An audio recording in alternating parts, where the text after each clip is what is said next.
귀한 찬양 감사합니다. 우리 하나님 말씀 열왕기상 21장입니다. 1절에서 10절까지 있는 말씀을 한 절씩 교독하도록 하겠습니다. 그 후에 이 일이 있으니라. 이스라엘 사람 나봇에게 이스라엘의 포도원이 있어 사마리아의 왕 아합의 왕궁에서 가깝더니 아합이 나봇에게 말하여 이르되 내 포도원이 내 왕궁 곁에 가까이 있으니 내게 주어 채소 밭을 삼게 하라.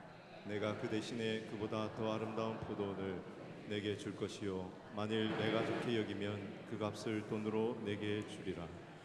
나봇이 아합에게 말하되 내 조상의 유산을 왕에게 주기를 여호와께서 금하실지로다 하니 이스라엘 사람 나봇이 아합에게 대답하여 이르기를 내 조상의 유산을 왕께 줄 수 없다므로 아합이 근심하고 답답하여 왕궁으로 돌아와 침상에 누워 얼굴을 돌리고 식사를 아니하니 그의 아내 이세벨이 그에게 나와 이르되 왕의 마음에 무엇을 근심하여 식사를 아니하나이까. 왕이 그에게 이르되 내가 이스라엘 사람 나봇에게 말하여 이르기를 내 포도원을 네게 주되 돈으로 바꾸거나 만일 내가 좋아하면 내가 그 대신에 포도원을 네게 주리라 한즉 그가 대답하기를 내가 내 포도원을 네게 주지 아니하겠노라 하기 때문이로다. 그의 아내 이세벨이 그에게 이르되 왕이 지금 이스라엘 나라를 다스리나이까. 일어나 식사를 하시고 마음을 즐겁게 하소서. 내가 이스라엘 사람 나봇의 포도원을 왕께 드리리라 하고 아합의 이름으로 편지들을 쓰고 그인을 치고 봉하여 그의 성읍에서 나봇과 함께 사는 장로와 귀족들에게 보내니 그 편지 사연에 이르기를 금식을 선포하고 나봇을 백성 가운데 높이 앉힌 후에 불량자 두 사람을 그의 앞에 마주 앉히고 그에게 대하여 증거하기를 내가 하나님과 왕을 저주하였다 하게 하고 곧 그를 끌고 나가서 돌로 쳐 죽이라 하였더라. 아멘. 사람들마다 지키고 싶은 소중한 것들이 있습니다. 어떤 이는 가정이나 자녀를 지키려고 애를 쓰기도 하고 어떤 분은 물질이나 쌓아놓은 명성을 지키려고 안간힘을 쓰기도 합니다. 여자분들 중에는 자신의 미모나 몸매를 지키려고 전심을 쏘기도 하죠. 다이어트를 하고 비싼 화장품을 쓰면서 몸부림을 치지만 나이를 잡수시면 다 그게 그겁니다. 그 모든 사람은 평준화되지 않는가 그렇게 생각합니다. 몇 년 전에 미국의 스포츠 뉴스에 재미있는 기사 하나가 떴습니다. 브라이언 윌슨이라고 하는 야구 선수에 대한 것인데요. 이 사람은 원래 샌프란시스코 자이언츠에서 뛰다가 LA 다저스로 옮겨온 구원투수인데 특징이 얼굴을 덮고 있는 시커먼 수염이었습니다. 얼마나 수염이 긴지 얼굴보다 수염이 더 많아 보일 정도예요. 솔직히 너덜너덜하고 흉해 보이기까지 하죠. 그래서 800 Razors라고 하는 면도칼 제조 회사에서 그에게 이런 제안을 했습니다.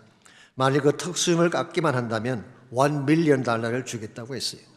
깎으면 훨씬 더 잘생긴 미남 얼굴인데 더구나 가만히 앉아서 100만 불을 받는데 안 할 이유가 있겠습니까?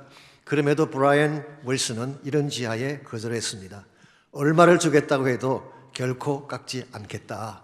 이유가 뭐냐 물었더니 돈 가지고 내 얼굴에 대한 권리를 간섭하는 게 싫다고 답했어요. 참 독특한 고집처럼 느껴집니다만은 다른 사람에게는 하찮은 수임일지 모르지만 브라이언 윌슨에게는 대단한 가치였기 때문입니다. 이와 같이 사람들마다 소중히 여기는 것들이 다르고 그래서 빼앗기지 않으려고 하는 것들이 있기 마련입니다. 자, 그렇다면 예수님을 따르는 여러분과 저는 무엇을 가장 소중히 간직하며 살아야 할까요? 그것은 세상적인 가치나 부유함이 아니라 하나님이 소중히 여기시는 영적 가치가 되어야 합니다. 사람들 눈에는 하찮게 보일지 몰라도 우리에게는 하나님으로부터 물려받은 영적 유산들이 있습니다. 이것들을 잘 간직하고 지켜낼 때에 혼탁한 세상 속에서도 떠내려가지 않고 바른 삶을 추구할 수가 있는 것입니다. 예를 들어서 복음이라는 유산, 하나님의 교회 주신 너무 아름다운 유산이죠. 이 유산을 잘 지켜내야지 교회가 교회다워지는 것입니다. 사랑과 믿음의 유산 얼마나 귀한 것입니까? 이것을 잘 간직을 할 때 우리 삶이 아름답고 거룩하게 되는 것입니다. 한국교회 같은 경우는 새벽기도라는 아름다운 유산이 주어지지 않았습니까? 이것이 한국교회를 얼마나 경건하고 견고하게 만드는 초석이 되었는지 교구사를 공부해보면 누구나 알 수가 있습니다.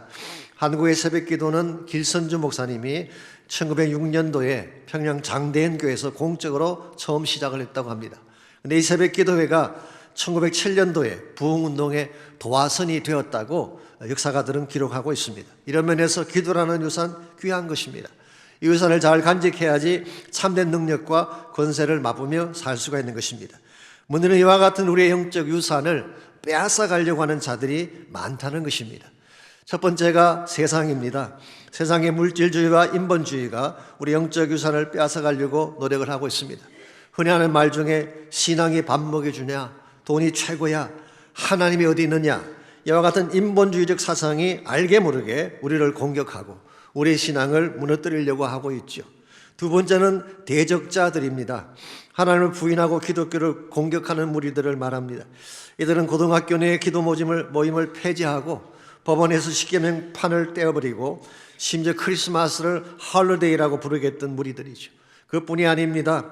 동성애를 합법화하고 이것을 학교에서 가르치게 함으로써 우리의 자녀라고 하는, 가정이라고 하는 가장 소중한 유산을 빼앗으려고 시도를 하고 있습니다.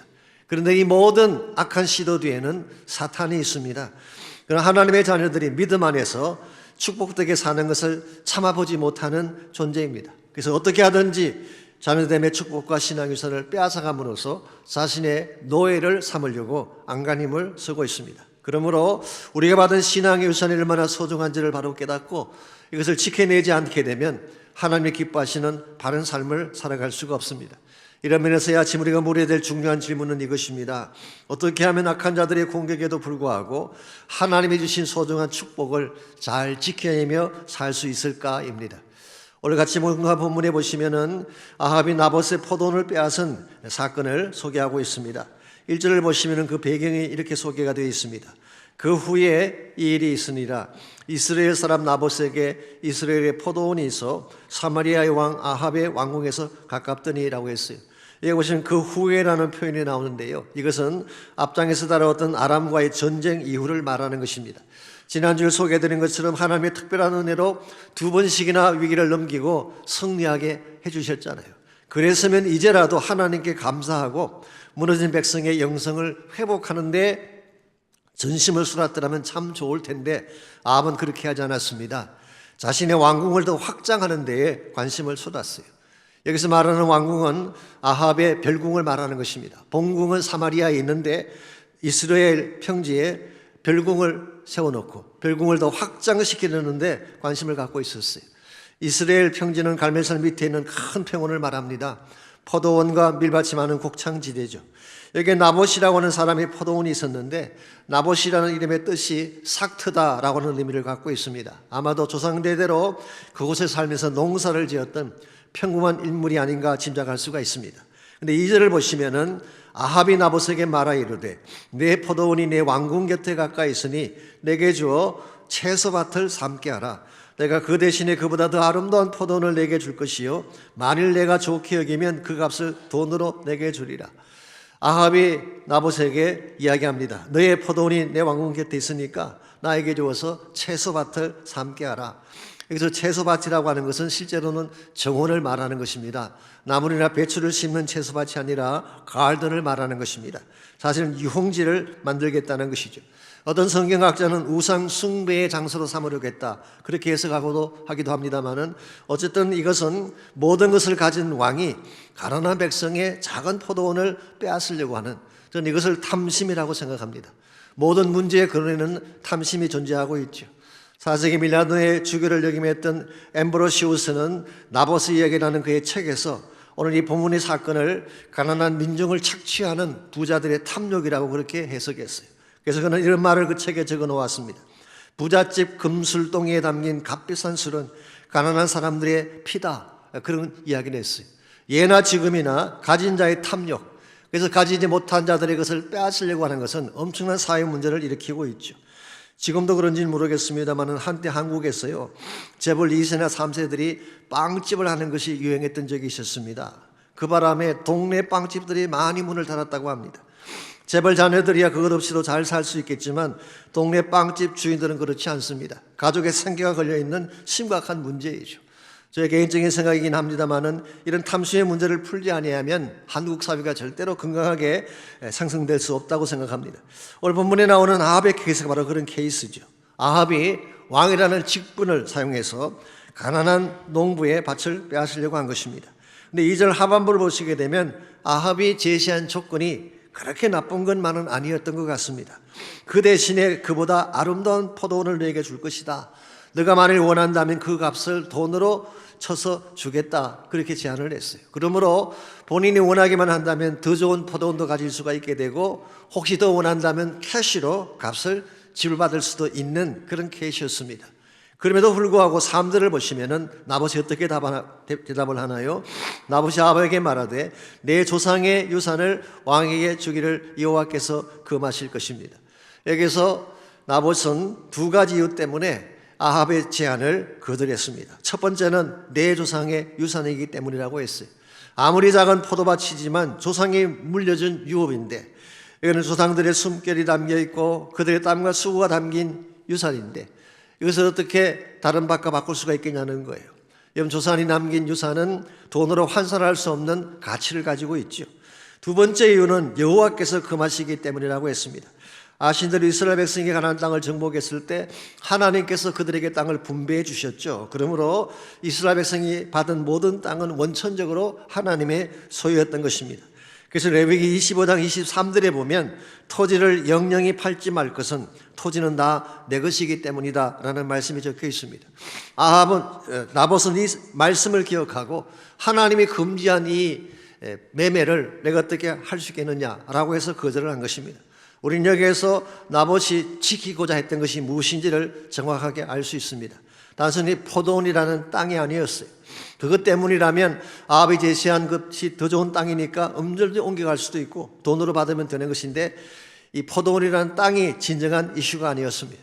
조상이 남겨준 신앙의 유산을 팔 수 없다는 거예요. 한 걸음 더 나아가서 하나님 주신 말씀을 돈 몇 푼 때문에 어길 수가 없다는 것입니다. 저는 이와 같은 것을 믿음이라고 생각합니다. 영적 유산을 지키기 위해 눈에 보이는 세상적 제한을 거절하는 삶, 이게 바로 믿음의 삶이고 신앙인의 삶인 것입니다. 오늘 여러분과 저에게도 이와 같은 믿음이 필요합니다. 그래야지 혼탁한 세속주의에 떠내려가지 아니하고 하나님이 기뻐하시는 다른 방향으로 살아갈 수가 있는 것입니다. 예나 지금이나 마귀는 우리가 가진 소중한 포도원을 빼앗아가려고 우리를 미혹을 하고 있습니다. 때로는 물질을 통해 미혹하기도 하고, 그것이 안 되면 협박함으로 축복의 유산들을 빼앗아가려고 합니다. 어떻게 하면 그 소중한 것들을 빼앗기지 않고 잘 지켜낼 수가 있을까요? 오늘 본문에 소개된 나봇의 케이스를 통해서 하나님이 우리에게 주신 축복을 지켜내는 세 가지 비결을 함께 정리해 보려고 합니다. 첫 번째로, 하나님이 주신 소중한 축복을 지키려면 바른 가치관을 가져야 됩니다. 바른 가치관. 그래야지 내가 가진 것을 빼앗기지 않고 넘기지 않게 되는 것입니다.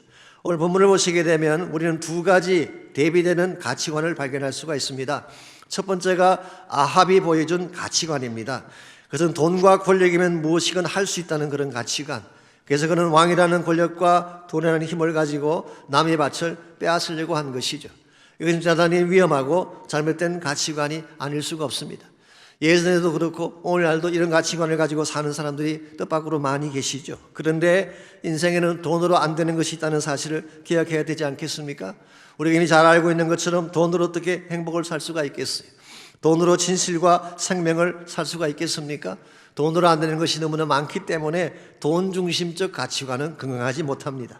두 번째가 나봇이 보여준 가치관인데요, 눈앞의 이익보다 영적인 축복을 소중히 여기는 가치관, 이것이 바로 나봇이 보여준 가치관이었습니다. 그렇기 때문에 그는 물질적인 계산 따지지 아니하고 조상이 남겨준 신앙의 유산을 더 소중히 여기고, 그래서 아합의 제안을 거절한 것입니다. 이것이 바로 하나님이 기뻐하는 바른 가치관인 것입니다. 사실 신앙의 유산이라고 하는 것은요, 눈으로 볼 수 있는 것이 아닙니다. 눈에 보이지는 아니하지만 무엇과도 바꿀 수 없는 소중한 거예요. 그러니까 그 믿음의 유산 안에는 하나님의 포텐셜이 들어있기 때문에, 하나님이 준비하시는 엄청난 계획과 포텐셜이 들어있기 때문에 눈에 보이지 않지만 신앙의 유산은 굉장히 소중한 것입니다. 그러므로 눈에 보이지 않는다고 해서 가볍게 여기고 하나님의 믿음을 저버리게 되면 언젠가는 후회할 수밖에 없는 것입니다. 그런 그 좋은 예가 창세기에 나오는 야곱과 에서의 케이스라고 생각합니다. 에서가 가지고 있던 장자권, 어떻게 보면 아무것도 아닐 수가 있습니다. 무슨 종이에 써서 보여주는 라이센스도 아니고, 그것을 가졌다고 해서 당장 황금이나 보석이 들어오는 것도 아니고, 그래서 에서는 그 장자권을 팥죽 한 그릇과 트레이드 한 것입니다. 당장 허기진 배를 채우는 것이 중요하지 이런 분이 장자권이 무슨 가치가 있을까? 이런 의미에서 그는 굉장히 프랙티컬하게 실용적인 차원에서 본인이 가진 장자권을 넘긴 것입니다. 이것이 프랙티컬한지는 모르겠습니다만은 지혜로운 판단은 결코 아니었습니다. 나중에 에스가 본인이 했던 일을 후회하고 돌이키려고 했지만은 too late. 결국 그는 산악지대를 서성이는 에돔 족속의 조상이 되었고 하나님의 축복권 바깥으로 밀려나는 존재로 살게 되죠. 그 반면에 야곱이라는 사람은 장자권이 가지고 있는 영적 가치를 알고 있었습니다. 아브라함이 가진 믿음의 유산을 이어받는 소중한 것이 장자권이다라고 하는 것을 야곱은 알고 있었던 것입니다. 여러분, 하나님이 아브라함과 언약을 체결하시고 어떤 약속을 주셨나요? 이건 굉장한 약속입니다. 내가 너에게 복을 주고 너로 하여금 큰 민족을 이룩하게 하고 그리고 너를 통하여서 온 열방이 복을 받게 하는 이런 엄청난 하나님의 계획이 담겨져 있는 언약을 아브라함에게 주신 거예요. 그러므로 아브라함의 후손이 되고 아브라함의 유산을 이어받는다고 하는 것은 세상에 무엇과도 바꿀 수 없는 엄청난 축복의 유산이 되는 것입니다.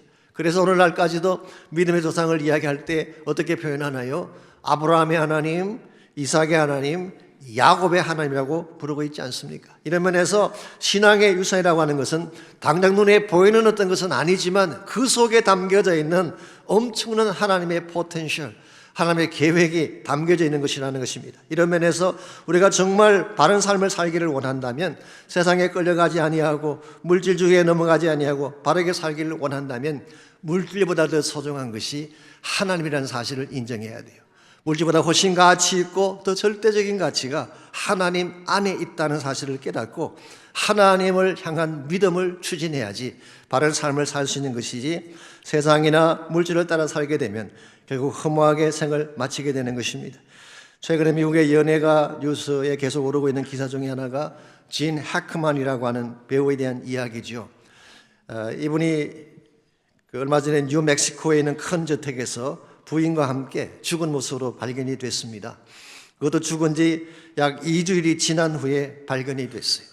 식탁 위에는 타이레놀 알이 흩어져 있고 애완용 개 2마리도 함께 죽어 있었습니다.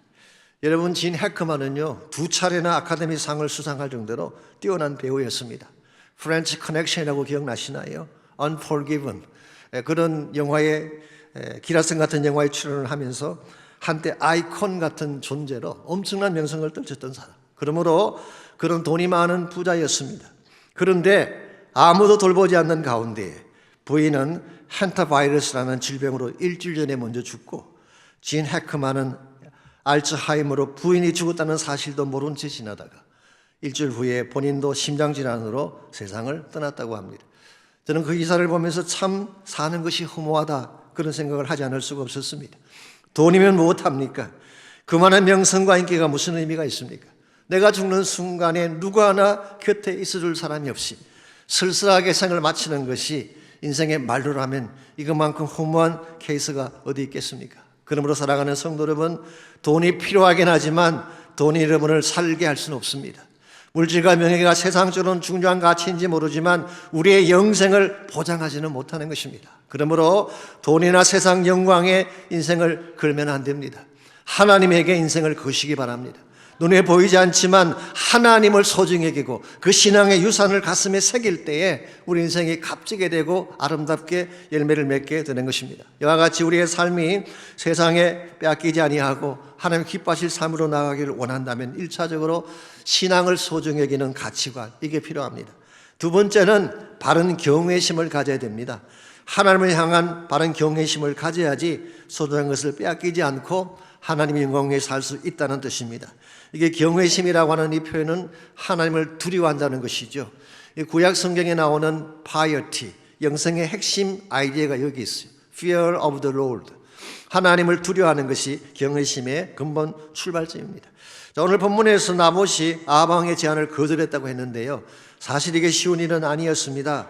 당시 왕이라고 하는 존재는 백성의 생탈 여건을 쥐고 있는 사람 아니겠습니까? 그러므로 밭이 문제가 아니라 목숨까지도 뺏길 수 있는 상황인데 그것을 알면서도 나봇은 그것을 리젝트했어요.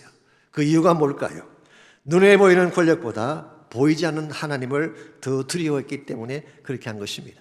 이와 같은 것을 우리는 파이어티, 경건이라고 부르는 것입니다.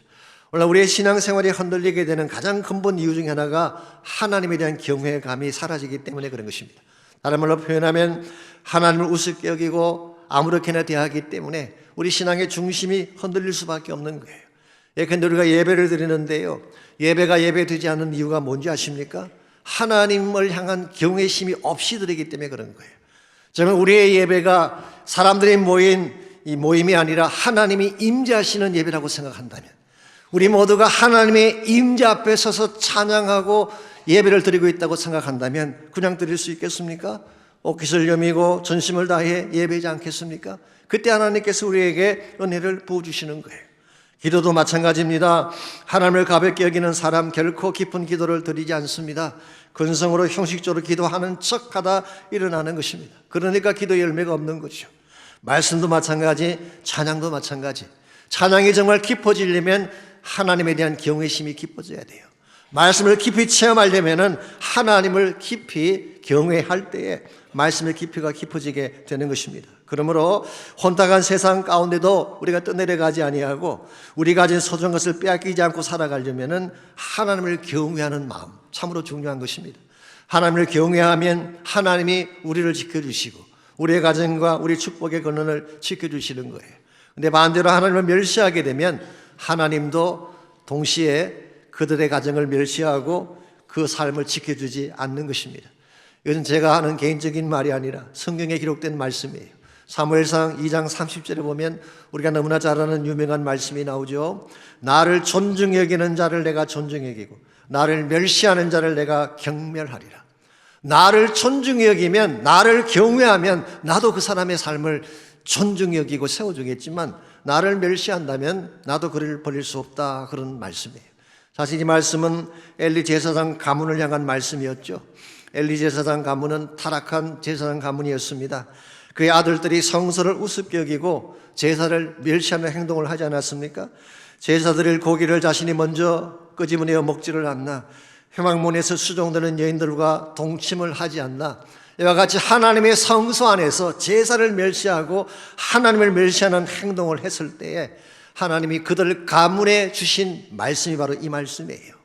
너의 집에 노인이 하나도 없게 하리라. 실제로 엘리의 가문은 여기서 끝장이 나고 말았어요. 더 이상 후손이 생기지 않는 그것으로 끝난 가문이 된 것입니다. 그 반면에 하나님을 존중하고 그 뜻을 순종하며 살았던 삶은 하나님도 존중히 여기시고 높이 들어 사용해 주셨어요. 그 대표적인 예가 바로 사무엘이죠. 사무엘은 엘리 제사장과 정반대로 하나님을 존중하는 삶을 살았기 때문에 하나님이 가장 소중할 때 가장 귀하게 사용했던 위대한 인생이 되었습니다. 아시겠지만 사무엘은요, 이스라엘 역사상 유일하게 백성의 통치자 역할도 하고 제사장 역할도 하고 선지자 역할도 했던 이 three offices, 가장 중요한 세 가지 직을 동시에 감당했던 유일한 인물이에요. 신약 성경을 보면 딱 한 분이 더 계시긴 합니다. 그분이 바로 예수님이시죠. 예수님은 선지자로서 말씀을 선포하셨고 제사장으로서 영원한 속죄의 제사를 십자가상에서 드리셨고 그리고 왕으로서 다시 오실 것입니다. 이 세 가지 직분을 동시에 가지고 있던 유일한 분이 예수님인데 구약 성경에 사무엘이 이와 동일한 역할을 한 것입니다. 그는 마지막 사사로서 통치자 역할을 했어요. 그리고 제사장으로서 이스라엘의 모든 제사와 기도를 인도하는 역할을 했습니다. 무엇보다 그는 선지자로서 사사시대를 종결하고 하나님 말씀을 따라 왕을 세우고 왕정시대를 열었던 위대한 인물이었어요. 그런데 이 모든 사무엘에 누렸던 축복이 무엇으로부터 시작됐다고요? 하나님을 존중하고 경외하는 삶으로부터 시작된 것입니다. 그래서 잠언 1장 7절은 이렇게 기록합니다. 여호와를 경외하는 것이 지식의 근본이라고 했어요. 모든 지혜와 지식의 근본 출발점이 하나님을 경외하는 것이라는 것입니다. 시편 34편 9절과 10절은 이렇게 기록합니다. 너희 성도들아 여호와를 경외하라. 그를 경외하는 자에게는 부족함이 없도다. 젊은 사자는 궁핍하여 줄일지라도 여호와를 찾는 자는 모든 좋은 것에 부족함이 없어지리로다. 여호와를 경외하면 하나님이 우리의 모든 현재적 필요를 다 채워주신다, 그런 약속입니다. 잠언 23장 17절 18절은 이렇게 기록합니다. 내 마음으로 죄인의 형통을 부러워하지 말고 항상 여호와를 경외하라. 정령이 내 장래가 있겠고 내 소망이 끊어지지 아니하리라. 하나님을 경외하는 자의 앞날은 하나님이 책임져 주신다는 거예요. 정리하면 이렇습니다. 여호와를 경외하면 하나님께서 우리의 과거, 우리의 현재, 우리의 미래를 다 책임져 주셔서 우리 인생의 잔이 넘치게 하신다는 거예요. 여기에 우리 인생의 진정한 승리의 비결이 있습니다. 하나님을 경외하게 되면, 하나님을 두려워하게 되면 하나님 이외의 다른 모든 것들을 두려워하지 않게 되는 거예요. 그때 우리는 무슨 일을 당할지라도 낙심하지 아니하고 절망하지 아니하고 승리자로 살게 되는 것입니다. 오래전에 루마니아가 공산 치하에 있었을 때 루마니아에서 사역했던 분 중에 리차드 범벌란트라는 유명한 목사님이 계셨습니다. 이분이 쓴 하나님의 지혜운동이라는 책에 보면 이런 일화 하나가 소개가 되어 있습니다. 이분이 14년 동안 재판도 없는 가운데서 감옥 생활을 했습니다. 그중에 3년간은 빛이 완전히 차단된 독방에서 홀로 지냈다고 합니다. 그러니 그 절망감이 얼마나 컸겠습니까? 또 언제 끌려나가서 처형당할지 모르는 상황에서 불안과 공포심이 그의 마음을 장악할 때가 한두 번이 아니었을 것입니다. 그럼에도 그분은 믿음이 무엇인지를 증명하려 하지 않고 오히려 믿음이 어떤 것인지를 보여주는 삶을 살았다고 합니다. 한 번은 이분이 성경을 읽으시다가 성경 속에 두려워하지 말라는 말씀이 몇 번이나 나오는가 카운트를 해봤대요. 그랬더니 366번이 나오더래요. 즉 1년 내내 매일 한 말씀씩 붙들라고 해서 주신 것입니다. 근데 불현듯 이런 질문이 떠올랐습니다. 아니 1년이 365일인데 왜 366번을 주셨을까? 이 질문과 함께 그 다음 순간 성령께서 이런 말씀을 그의 마음속에 던져주십니다. 이놈아, 4년마다 한 번씩 유년이 있다는 것은 왜 모르느냐? 유년이 오면은 2월 29일까지 있으니까 한 곳에 더 필요했던 것이죠. 이처럼 섬세하신 분이 하나님. 범브란트는 이 하나님을 경외했기 때문에 다른 어떤 것도 두려워하지 않고 끝까지 믿음을 지키고 승리자로 감옥을 나온 것입니다.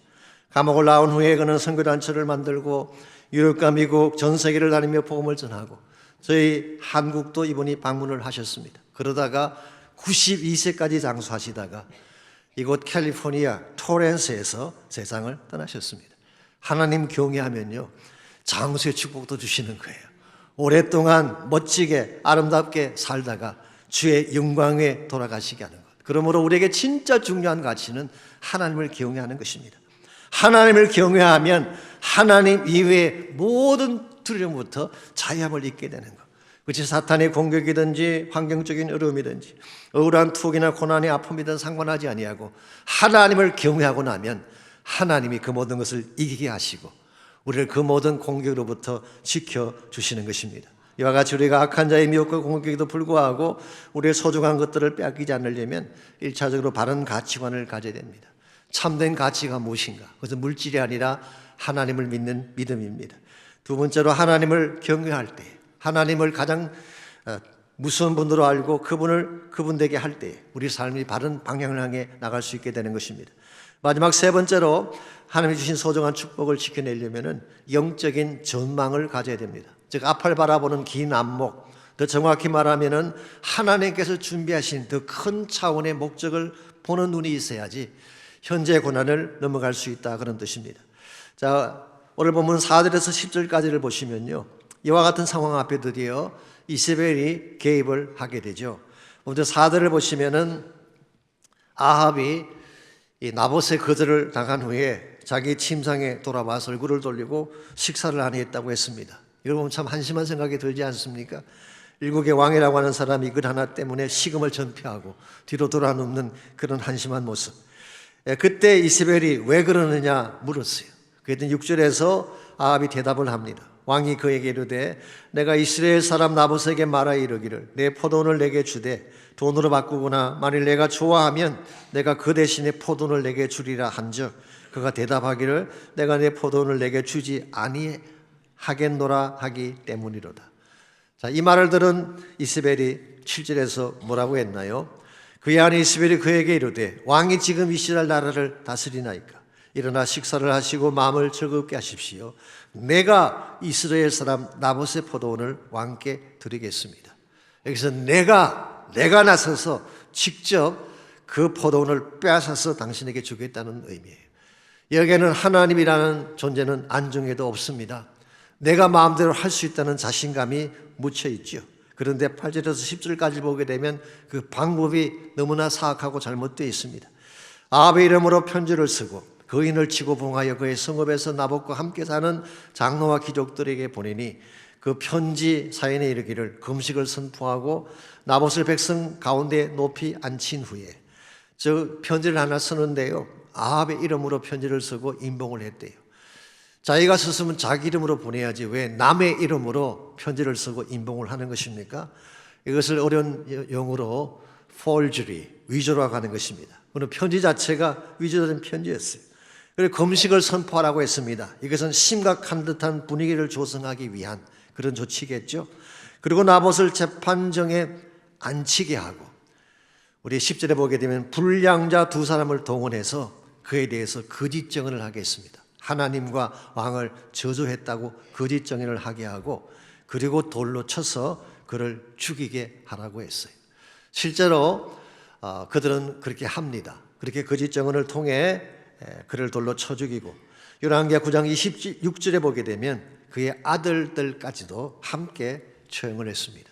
그래야지 후한 없이 포도원을 빼앗을 수 있기 때문이죠. 자, 우리가 여기까지를 보면요, 분명히 이세벨이 이긴 것처럼 보입니다.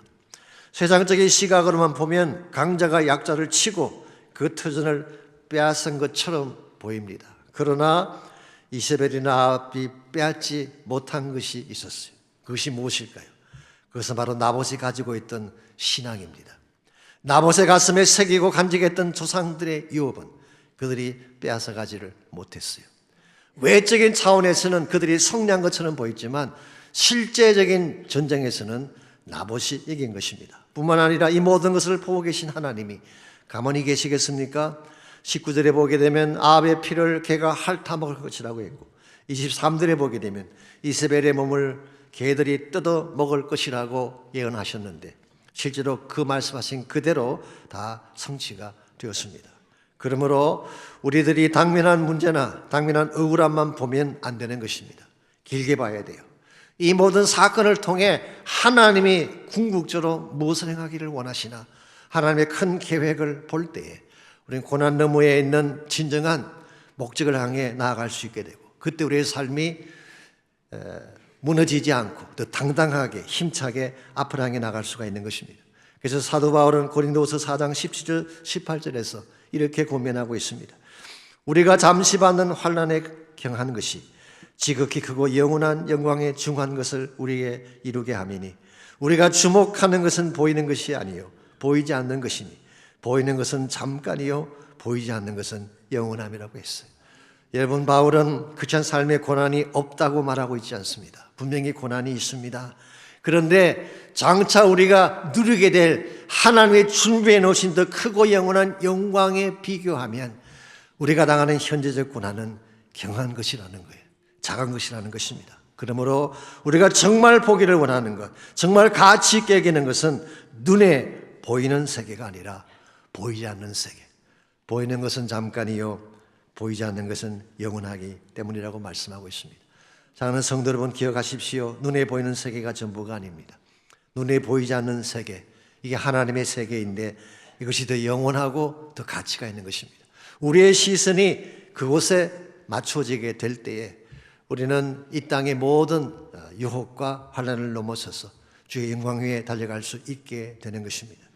오늘 많은 사람들이 눈에 보이는 세계의 모든 것을 걸고 살아가고 있지만 여러분, 보이는 세계는 금방 지나가는 것입니다.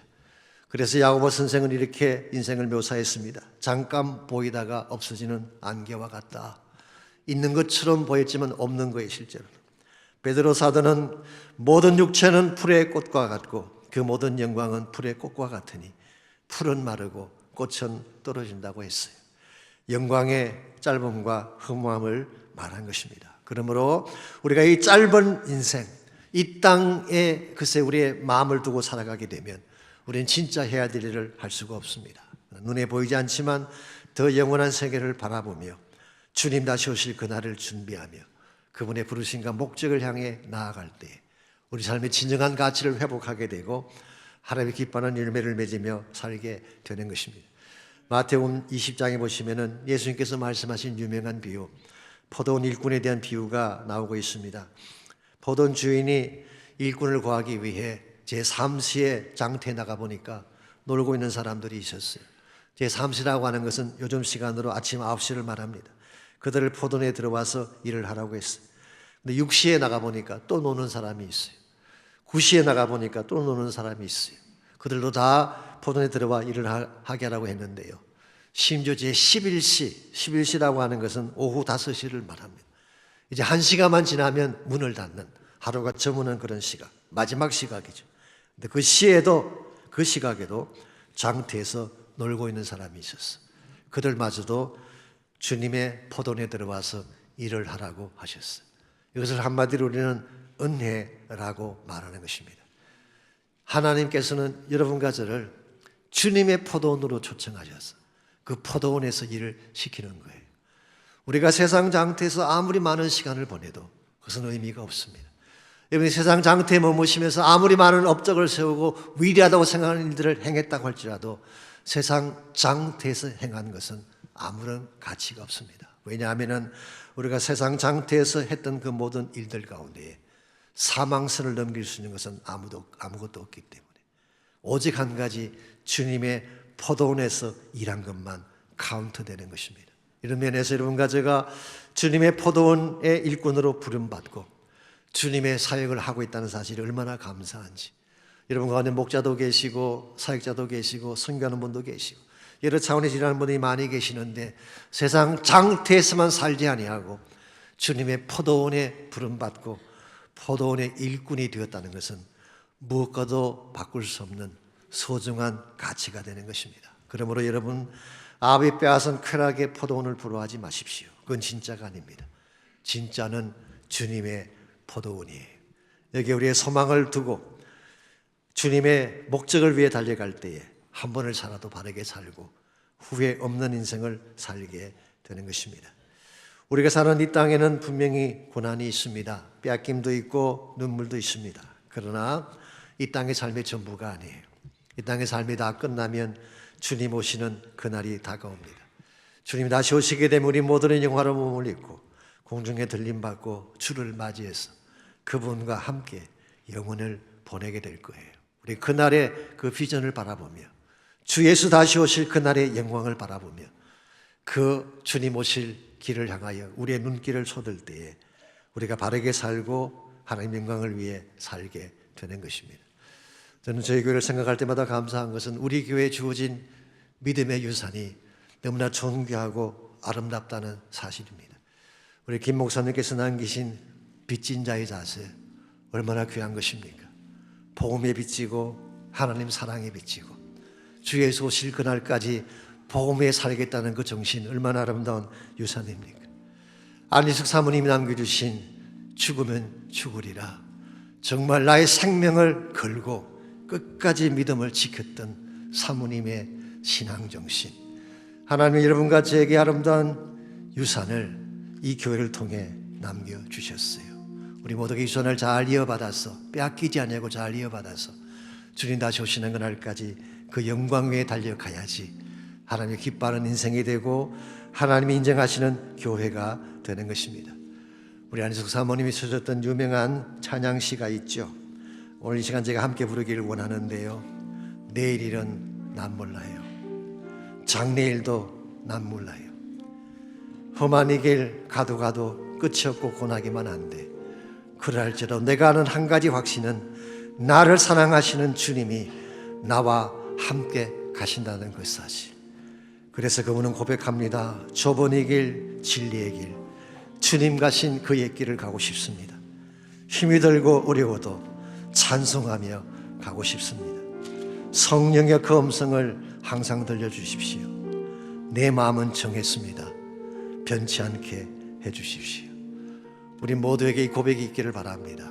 이 고백을 가지고 우리 주 예수 앞에 가는 그날까지 주의 영광 위에 달려가는 우리 모두가 됐으면 좋겠습니다. 이 시간 함께 이 찬양 부르고 우리 기도하고 마치도록 하겠습니다. 내일 일은 난 몰라요. 하루하루 살아요. 불행이나 여행함도 내 뜻대로 못해요. 험한 이 길 가도 끝은 없고 고뇌요. 주님 예수 발레메사 내 손 잡아주소서.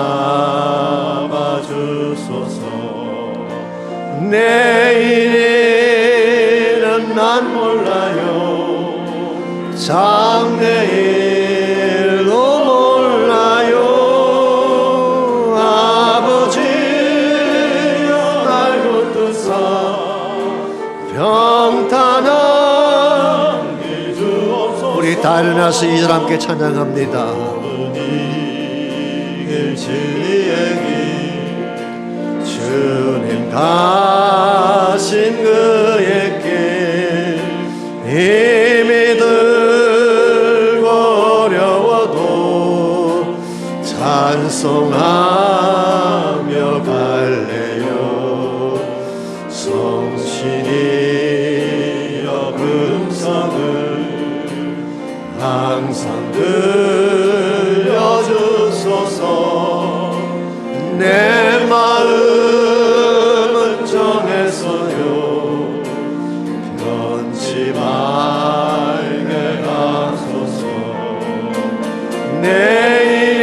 내일은 난 몰라요. 장래일도 몰라요.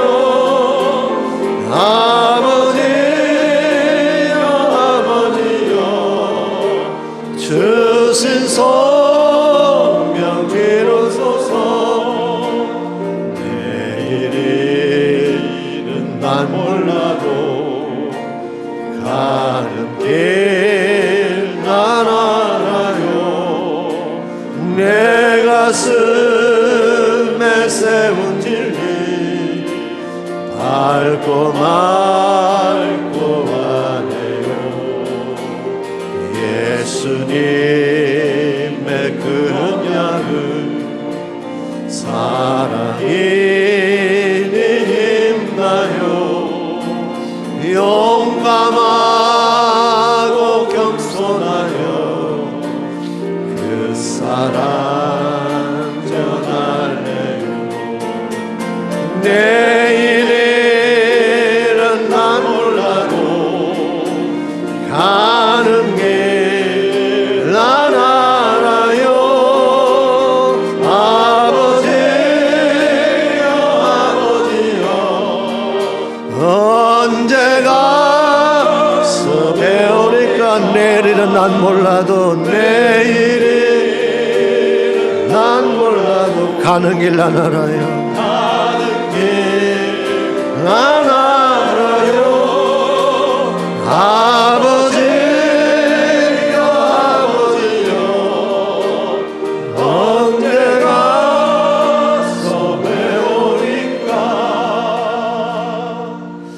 하나님 감사합니다. 이 세상 포도원이 전부가 아니라 주님 준비하신 포도원이 진짜요 그 속에 참된 목적과 가치가 있다는 사실을 깨닫게 하시니 감사합니다. 이 신앙의 유산 저버리지 않는 저희를 되게 하시고 믿음의 유산 잘 간직해서 주 예수 다시 오시는 그날까지 주의 나라 영광에 달려가는 저희 모두와 저희 교회가 되게 하여 주시옵소서. 이제는 우리 구주 예수 그리스도의 은혜와 하나님 아버지의 무한하신 사랑과 성령님의 충만한 임재하심이 예배를 마치고 나가는 모든 성도 한 분 한 분에게 그들의 가정과 삶의 터전과 자녀들과 자손들 위해 특별히 주님께서 68년 전에 피값으로 세우신 이 몸된 제단 위에 이제로부터 우리 주님 다시 오시는 그날까지 항상 함께 하시기를 예수님의 이름으로 간절히 축원하옵나이다.